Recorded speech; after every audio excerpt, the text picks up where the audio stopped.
नमाज लाजमी पढ़नी चाहिए इधर। हाँ, इसकी वजह से हमें रोज घर पे डांट पड़ती है। आज इसको नमाज पढ़ने जाने नहीं दे रहे। चलो भाई जल्दी बोलो, मेरी नमाज का टाइम हो रहा है। यार नमाज पढ़ने मत जा, चल क्रिकेट खेलने चल रहे। नहीं नहीं यार, मैं नमाज नहीं छोड़ सकता।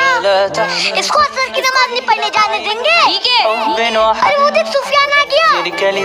अब क्या हुआ, हम तुझे 2000 रुपए देंगे तो नमाज पढ़ने मत जा। तुम लोग मुझे 1 लाख रुपए भी दोगे ना, मैं तब भी नमाज नहीं छोड़ूंगा। यार तू तो एक टाइम की नमाज भी नहीं छोड़ता है। अल्हम्दुलिल्लाह, लेकिन ऐसे क्यों भाइयों? अरे सुफियान बेटा उठो, नमाज का टाइम हो रहा है। पापा जी मेरे सिर में बहुत दर्द हो रहा है, मैंने पढ़ रहा हूँ। बेटा हजरत अय्यूब अलैहिस्सलाम को अल्लाह ने ऐसी बीमारी दी थी कि उनके पूरे जिस्म पर कीड़े पड़ गए थे, और जब वो कीड़े जमीन पर गिरते थे तो वो उन्हें उठाकर अपने जख्मों पर रख लिया करते थे ताकि अल्लाह ताला को बुरा न लग जाए। उन्होंने इस हालत में भी नमाज नहीं छोड़ी, और तुम इस मामूली से सर दर्द में अपनी नमाज छोड़ रहे हो। पापा मैं आज के बाद कभी नमाज नहीं छोड़ूंगा। भाई आज से हम भी 5 टाइम की नमाज पढ़ेंगे।